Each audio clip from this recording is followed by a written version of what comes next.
এই ছেলে, তোকে বলতেছি, ছোট ভাই আমার, তোকে বয়স কত? কত? 60+। ওনার বয়স 60, আপনার বয়স যখন 19 ছিল, চেহারাটা কি ওর মতো এরকম ফ্রেশ ছিল? আপনি কি টের পাইছেন কখন সাদা হয়ে গেছে? তুই পাবি না ভাই। আপনি কি টের পাইছেন ভুড়ি ডেবে বাইরে গেছে? পার নাই। তাহলে সবকিছু তামাশা না, পাগল ছেলে। আপনি কি টের পাইছেন যে আপনি হঠাৎের মধ্যে প্রতিদিন আয়না দেখেন? আপনি কি একদিনও বুঝতে পারছেন বয়স বাড়ছে? বুঝা যায় নাকি? তোমার বয়স যখন 15 বছর ছিল আর এখন 19, তুমি কি কোনো পার্থক্য বুঝতে পারছো যে তোমার চেহারাটা পরিবর্তন হচ্ছে? যাও, চলে যাও, বসে যাও। ছোট ভাই আমার, তুমিও 50 বছরে উপনীত হবা যদি বেঁচে থাকো, আর তুমিও বুঝতে পারবো না, দাড়িগুলো পেকে যাবে, পেটটা বেরিয়ে যাবে, চামড়াগুলো কুচকে যাবে। কি যাবে? কুচকে যাবে। ওয়াল্লাহি তুমি আর দৌড়াতে পারবা না, হাঁপায়ে যাবে।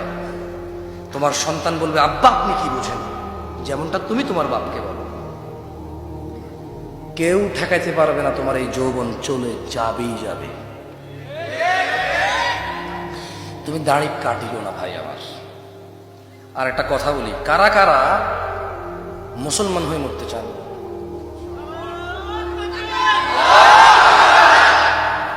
ভাই লাভ নাই, বললো লাভ নাই। গত বছর করে নাই এরকম?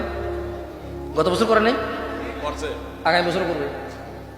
ব্যাস, এই স্লোগানবাজি বন্ধ করো ভাই আমার, স্লোগানবাজি বন্ধ করো। দিন শিখো, অনুভব করো।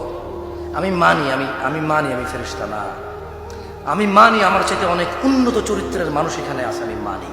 তোমরা আমাকে আনছো বলার জন্য, সেই যোগ্যতায়, সেই ক্ষমতায়, সে আপ্যায়নে আমি বলতেছি। আদারওয়াইজ আমার বলার ক্ষমতা নাই এখানে। আমার চাইতে অনেক শিক্ষিত মানুষ এখানে আছে বেশি। ছোট ভাই আমার, মুসলমান হয়ে মরতে হলে ফজরের 2 রাকাত মিনিমাম ফরজ, জোহরের 4 রাকাত মিনিমাম ফরজ, মাগরিবের 3 রাকাত মিনিমাম ফরজ, আসরের 4 রাকাত মিনিমাম ফরজ, ইশার 4 রাকাত মিনিমাম ফরজ। দিনে 17 রাকাত নামাজ যে পড়ে, শুধু সেই মুসলমানের বাইরে কোনো